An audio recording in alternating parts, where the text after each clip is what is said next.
आपने अक्सर सांप को बार बार जीभ बाहर निकालते हुए देखा होगा, लेकिन क्या आप इसके पीछे के कारण जानते हैं?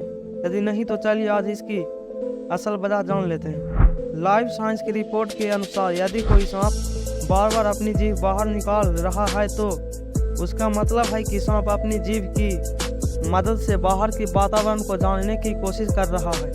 यानी सांप अपनी जीभ की सहायता से बाहर के माहौल को भांपता या समझता है, क्योंकि सांप में सुनने की क्षमता नहीं होती, इसलिए सांप गंध को सूंघकर शिकारियों का पता लगाते हैं। इसलिए सांप अपनी जीभ बाहर निकालते हैं। जब एक सांप अपनी जीभ हिलाता है तो उस समय वो हवा में तैरते छोटे छोटे नमी के कणों में मौजूद गंध को अपनी जीभ पर इकट्ठा कर लेता है, जिसके बाद सांप अपनी जीभ पर इकट्ठे छोटे छोटे नमी के कण शरीर के अंदर जैकवासन अंग में उसे डालता है। जैकवासन अंग सांप के मुंह के ऊपरी हिस्से में होता है। सांप की कांटेदार जीभ की हिस्से उसके शरीर के जैकवासन अंग में आसानी से फिट हो जाते हैं और फिर इसी के जरिए वो स्थिति को जान पाते हैं। सांप की जीभ जैसे ही इन कणों को जैकवासन अंग में डालती है तो वह मौजूद कुछ केमिकल उनके अणुओं से जुड़ जाते हैं।